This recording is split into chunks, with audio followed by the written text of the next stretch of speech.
Recent గా sarpanch elections హడావిడి నడుస్తుంది. సో నల్గొండ ఏదైతే ఎల్లమ్మగూడ ఏరియాలో గ్రామంలో సర్పంచ్ కి నామినేషన్ వేసిన వ్యక్తులు అంటే ఒక బీసీ అభ్యర్థి కావచ్చు, ఒక ఎస్సీ అభ్యర్థి నామినేషన్ అవుతుంది.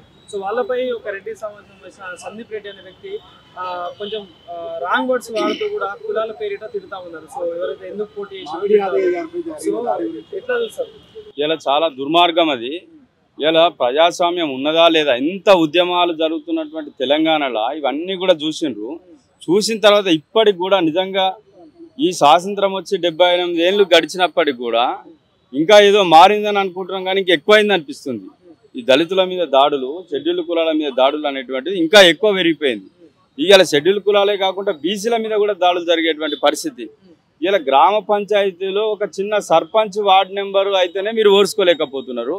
ఇలా ఎమ్మెల్సీ ఎంపీల కాడ ఇక స్థానం ఏడ కల్పించే పరిస్థితి ఉన్నది మీది.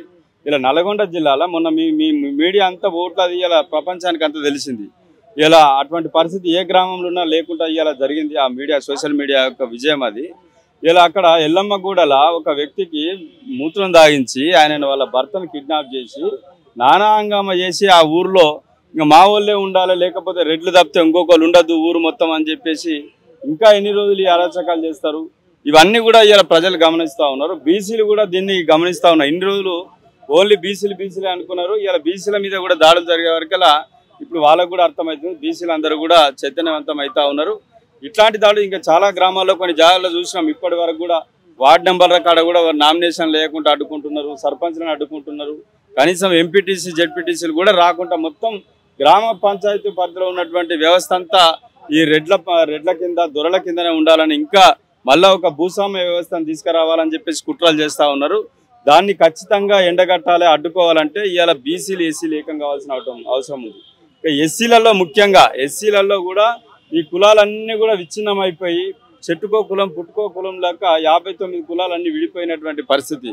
అందుకని ఇవాళ ఎస్సీల మీద దాడులు జరుగుతూ కూడా ఎస్సీలు అందరూ కూడా పోలేకుండా ఎవరో ఒకరిద్దరు వాళ్ళకి సంబంధించినటువంటి రాజకీయ ప్రయోజనం ఉంటేనే ఆ దాడులను మీద దృష్టి పెట్టేటువంటి పరిస్థితి.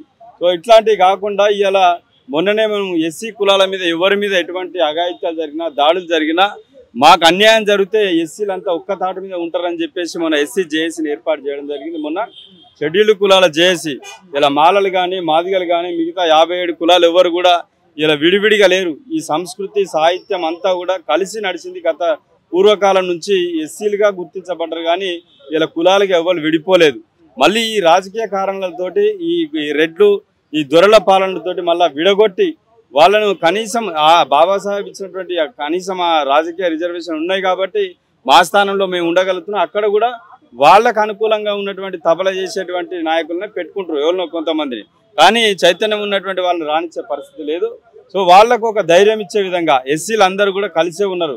ఆడ ఏ కులం ఉన్నా కానీ నువ్వు మాల అయితే మాదిగ మీద అగనిస్ట్గా పెట్టడం, మాదిగ అయితే మాలలు అగనిస్ట్గా పెట్టడం, మిగతా 57 కులాలను ఇట్లా చేయడం అనేటువంటిది ఒక డివైడ్ అండ్ రూల్ అని తీసుకొచ్చి ఇన్ని రోజులు మోసం చేసిండ్రు. అట్లాంటిది జరగకుండా ఇలా ఎస్సీ జేఏసీ ఏర్పాటు చేసినాం.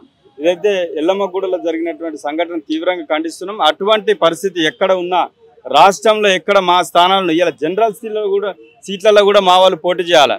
ఇలా ఓన్లీ ఎస్సీ స్థానాలకే పరిమితం కావాల్సిన అవసరం లేదు. బీసీలు కానీ, ఎస్సీలు కానీ మొత్తం ఉన్నటువంటి జనాభానే మాదండి. ఒక గ్రామంలో 2000 జనాభా ఉంటే 1500 మొత్తం ఎస్సీ బీసీలే ఉంటారు. 1800 దాకా వాళ్ళు ఉండేది 2 3 ఉంటారు. వాళ్ళు ఊరు మొత్తం గ్రిప్లో పెట్టుకుంటారు. ఇది ఎక్కడిది? ఓట్లు మాయి సీట్లు మీయ. కనీసం గ్రామ పంచాయతీ లెవెల్లో కూడా ఆ ఊర్లో కనీసం ఒక విగ్రహం పెట్టాలన్నా, ఒక చిన్న గుడిసేసుకోవాలన్నా మీ పర్మిషన్ తీసుకోవాలన్నా. అందుకనే గ్రామ స్థాయిలో కూడా ఇలా గ్రామాల అభివృద్ధి దేశాభివృద్ధి. ఆ గ్రామాలలో కూడా అత్యధిక సంఖ్యలో ఉన్నటువంటి మా ఎస్సీ బీసీలు కలిసి పోటీ చేస్తాం. వచ్చే స్థానిక సంస్థల ఎన్నికల్లో ఇప్పుడు సర్పంచ్ అయిపోతే నెక్స్ట్ ఏదైతే ఎంపీటీసీ, జెడ్పీటీసీ స్థానాలు వస్తాయో జిల్లా పరిషత్ చైర్మన్ల కాడికెళ్ళి ఈసారి బీసీలు చైర్మన్లు ఉంటే వైస్ చైర్మన్లుగా ఎస్సీలు ఉండాలి. ఎస్సీలు చైర్మన్లు ఉన్న కాడ బీసీలు వైస్ చైర్మన్. ఇట్లా కలిసి కనుక మనం ఇవాళ ఉద్యమంలో పాల్గొని కలిసి ఆ స్థానాలను స్థానిక సంస్థలు గెలుచుకున్నట్లయితే రాబోయే రోజుల్లో ముఖ్యమంత్రి పీఠం కూడా అవసరమైతే బీసీలు, ఉప ముఖ్యమంత్రి పదవిని ఎస్సీలు తీసుకునే విధంగా మొత్తం మంత్రివర్గం అంతా కూడా ఎస్సీ బీసీలతో నిండిపోతే ఇలా మైనారిటీలు ఎవరో తెలుస్తుంది.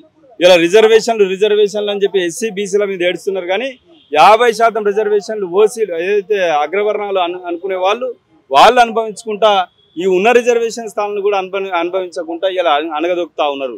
దీన్ని తీవ్రంగా ఖండిస్తున్నాం. ఎస్సీ జేఏసీగా రాబోయే రోజుల్లో ఇక్కడ వేదికగా ఇలా మేము అందరం కూడా దళితులకు అందరికీ ఎస్సీలకు అందరికీ పిలుపునిస్తా ఉన్నాం. షెడ్యూల్డ్ కులాలకు దళితులు అనే పదం కూడా మేము వాడదలుచుకోలేదు. మేము అణచివేయబడ్డోళ్ళము లేకపోతే అనగదొక్కబడ్డోళ్ళమే కాదు. ఇలా ఈ షెడ్యూల్డ్ కులాలుగా మీరు ఏదైతే మా మీద ముద్రలేసి మా కులాలుగా ఇవాళ అంటరాని వాళ్ళుగా చిత్రీకరించి 20% ఉన్న జనాభాను మీ చెప్పు చేతుల్లో పెట్టుకునే ప్రయత్నం చేస్తున్నారు. రాజ్యాంగ పరంగా మేమంతా కూడా షెడ్యూల్డ్ కులాలం. ఈ షెడ్యూల్డ్ కులాలం అందరం కూడా ఒక జాయింట్ యాక్షన్ కమిటీగా అన్ని కులాలకు ఒక జాయింట్ను ఏర్పరిచి మేము రాబోయే రోజుల్లో చేసే యాక్షన్ ఏందో అనేటువంటిది మేము చూపిస్తాం. రేపు ఎస్సీల జాయింట్ యాక్షన్ కమిటీ ద్వారా మరి రాజకీయ శక్తిగా ఎదిగేటువంటి ప్రయత్నం చేస్తాం.